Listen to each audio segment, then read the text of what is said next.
नमस्कार, मैं हूं मयंक आपके साथ। देखिए इस वक्त एक बड़ी खबर आ रही है कि इजराइल के ऊपर एक बार फिर ईरान ने जबरदस्त मिसाइलों की बौछार की है। पूरी रात ईरान के ऊपर मिसाइल अटैक होते रहे। कहां कहां पे ये अटैक हुए हैं और अब नेतन्याहू अमेरिका क्यों गए हैं। देखिए एक जैसा एक्सपर्ट्स की राय है, हमने देखा आज 9th डे है इस वॉर का और 9वें दिन जो एक्सपर्ट्स बता रहे हैं कि अब ईरान इस युद्ध में लीड बना चुका है। यानी आप अगर सरल शब्दों में कहें तो अब ईरान इजराइल पर भारी पड़ रहा है और शायद यही वजह है कि नेतन्याहू को भागकर जो है फौरन अमेरिका जाना पड़ा है। देखिए जिस तरह से लड़ाई जब शुरू हुई थी, शुरुआती 2 दिनों में हमने देखा था कि ईरान को बड़ा नुकसान हुआ, उनके काफी कमांडर्स जो है वो उनकी शहादत हुई इस हमले के बाद। लेकिन उसके बाद पिछले 5 दिनों में जिस तरह से ईरान ने बड़े हमले किए हैं इजराइल के ऊपर, उससे बड़ी तबाही हुई है इजराइल में। और अब हालात यह है कि ईरान जो है वो इजराइल से इस युद्ध में कहीं आगे निकल चुका है, भारी पड़ रहा है इजराइल के ऊपर। देखिए पहले हम हमलों की बात कर लें, उसके बाद नेतन्याहू की बात करते हैं। कल जैसा बताया जा रहा है कि तेल अवीव पर एक बार फिर ईरान ने अपनी सुपरसोनिक मिसाइल से अटैक किया है। अब देखिए जो मिसाइल्स हमले हो रहे हैं, कल हमने अपने वीडियो में बताया था कि वो फतेह मिसाइल से हो रहे हैं, गदर से हो रहे हैं। ये 2 मिसाइल्स ऐसी हैं जिनसे सबसे ज्यादा नुकसान तेल अवीव में देखने को मिल रहा है।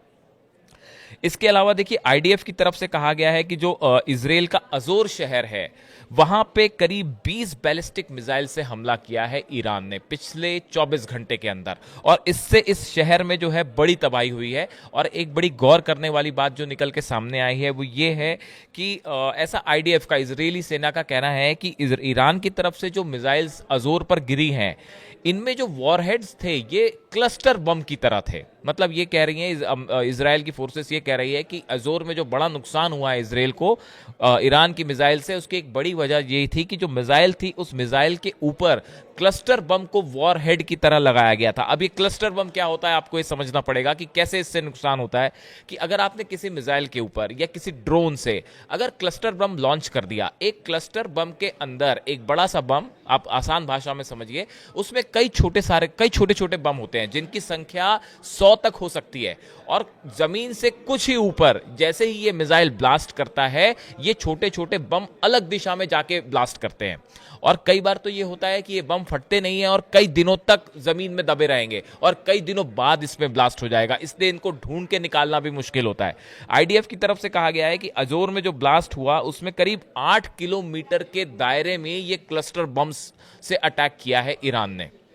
इससे बड़ी तबाही हुई है, कई घरों में आग लगी, काफी सारे लोग इससे इंजर्ड हुए हैं। अब जो ईरान के मिसाइल से जो बम गिरे हैं अजोर में, अब इनको खोजने का काम आईडीएफ कर रही है, जो कि बेहद मुश्किल साबित हो रहा है और इसमें ये काफी टाइम टेकिंग भी होता है। तो देखिए एक तो तेल अवीव पे हमला हो गया, दूसरा जो है अजोर में जबरदस्त तबाही हुई है। एक बार फिर से बीरशेबा की बात करें, बीरशेबा से अब और तस्वीरें सामने आ रही हैं। कल हमने देखा था कि किस तरह से बीरशेबा पे बड़ा हाइपरसोनिक मिसाइल से अटैक किया था इसराइल ने, और उसके बाद जो है वहां पे आग की तस्वीरें दिखाई दी, कई घरों में बिल्डिंग्स में डैमेज हुआ, उसकी तस्वीरें सामने आई। अब और कुछ तस्वीरें सामने आई हैं जिससे ये अंदाज लग रहा है कि बीरशेबा में जो है बहुत बड़ा हमला हुआ है ईरान का, और इसको जो है एक बार फिर आयरन डोम जो है पूरी तरह से फेल हुआ रोकने में। पूरे इजराइल में देखिए सायरन बज रहे हैं अलग अलग शहरों में, और स्कूल बंद हैं, कॉलेज बंद हैं, ऑफिस बंद हैं। पूरा इजराइल इस समय रुका हुआ है। कई सालों बाद आप ये समझिए कि शायद पहली बार ये कह सकते हैं कि इजराइल में इतना बड़ा पैनिक है। अब देखिए जैसे ही ये पिछले 5 दिनों में ये बात तो तय है कि ये युद्ध अब पलट चुका है। ये ईरान जो है वो इजराइल पे भारी पड़ रहा है। इजराइल की तरफ से भी लगातार हमले हो रहे हैं, F-16 F-35 ईरान पर हमला कर रहे हैं, वहां भी तबाही हुई है। लेकिन अब इसमें दो मत नहीं है कि जो तबाही इजराइल को हुई है उससे ईरान जो है वो अब इस युद्ध को जीतने लगा है। इसी बीच अब साफ खबर आती है कि नेतन्याहू जो हैं वो पहुंच गए हैं अमेरिका, और उन्होंने जेडी वेंस जो हैं उनसे मुलाकात की है, ट्रंप एडमिनिस्ट्रेशन के लोगों से मुलाकात की है, ट्रंप से भी अभी उनकी मुलाकात होनी है। अब साहब बात यह है कि आखिर एक वॉर के बीच में, वॉर चल रहा है, इतने बड़े हमले हो रहे हैं, नेतन्याहू को अमेरिका जाने की क्या जरूरत पड़ गई? उसकी 2 वजह समझिए। पहली बात तो ये पूरी तरह से असेसमेंट लगाने में इजराइल और इजराइल की खुफिया एजेंसी मोसाद इस बारे में अंदाज नहीं लगा पाई थी कि इतना बड़ा हमला ईरान की तरफ से हो जाएगा। और जो तबाही तेल अवीव में हुई है, बिरशेवा में हुई है, जेरूशलम में हुई है, अशदोद में हुई है, हाइफा में हुई है, करीब ऐसे 10 से 12 शहर हैं इसराइल के जहां सीधा हाइपरसोनिक मिसाइल्स ने हिट किया है। इससे जो नुकसान है, इसको रोकने के लिए जो डिफेंस सिस्टम है उसकी मिसाइल्स जो है वो अब खत्म होने लगी। पहली बात तो बड़ा नुकसान है इसराइल को, यही समझ नहीं पा रहा है इसराइल कि इसको रिस्पॉन्ड कैसा करे। तो अब जो है इसराइल को अमेरिका की मदद की सख्त जरूरत है, वरना ये युद्ध यहां से इसराइल हार भी सकता है। हम बिल्कुल कुछ कई एक्सपर्ट्स ऐसा बता रहे हैं कि अगर ये युद्ध लंबा चलता है और अगर अमेरिका मदद को नहीं आया तो हो सकता है कि इसराइल में और बड़ी तबाही हो या इसराइल युद्ध हार भी जाए। ऐसा कई एक्सपर्ट्स जो है अंदेशा जता रहे हैं। तो एक तो मदद चाहिए अमेरिका की। दूसरी जो हमने आयरन डोम की बात की, देखिए 5 इनके डिफेंस सिस्टम है, आयरन डोम है, थार्ड है, पेट्रियट है, ये जितने सिस्टम्स हैं इनके, एरो है, इनके लिए जो डिफेंस मिसाइल्स हैं बताया जा रहा है कि ये 8 से 10 दिन के अंदर का ही मिसाइल्स बची हुई हैं इसराइल के पास। अगर ये खत्म हो जाती है, नई सप्लाई नहीं होती है या सीज फायर नहीं हुआ, तो फिर ये आप समझिए कि जो अभी कुछ जो मिसाइल्स ईरान की रोक पा रहा है इसराइल, वो भी नहीं रोक पाएगा और ईरान की सब मिसाइल इसराइल के शहरों पे बरस पड़ेंगी। उसके बाद क्या तबाही होगी इसराइल में, उसका अंदाजा लग सकता है।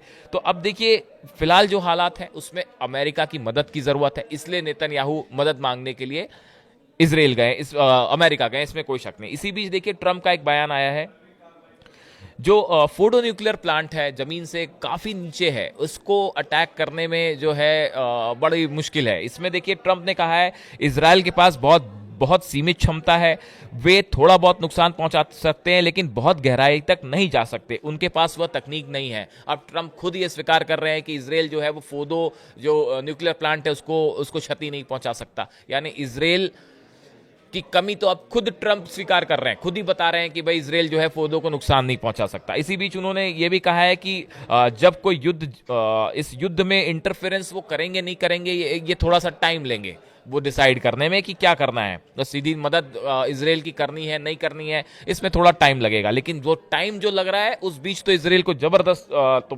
नुकसान हो रहा है। इसी बीच ओआईसी की बैठक हुई है, ऑर्गेनाइजेशन ऑफ इस्लामिक कोऑपरेशन जो है इसकी बैठक हुई है, अरब लीग के सदस्य इसमें मिले हैं और इस पे चर्चा हुई है कि ईरान इसराइल युद्ध को लेके।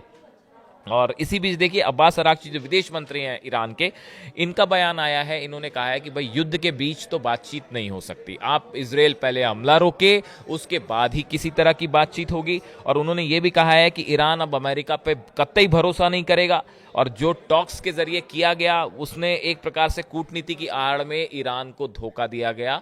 अब ईरान बिल्कुल विश्वास नहीं करेगा अमेरिका पे, पहले आप हमले रोकिए उसके बाद ही किसी तरह की बात होगी। तो देखिए कुल मिला के सारांश ये है कि एक बार फिर इसराइल पे जबरदस्त हमले हुए हैं, बड़ी तबाही इसराइल में मच रही है जो इसराइल नहीं रोक पा रहा है। नेतन्याहू अमेरिका में है, मदद मांगने गए हैं, अब वहां पे क्या बातचीत होती है, क्या अपडेट निकल के आता है, हम आप तक पहुंचाएंगे। फिलहाल जो भी इस पे अपडेट होता है उस खबरें हम आप तक पहुंचाएंगे। Thank you so much.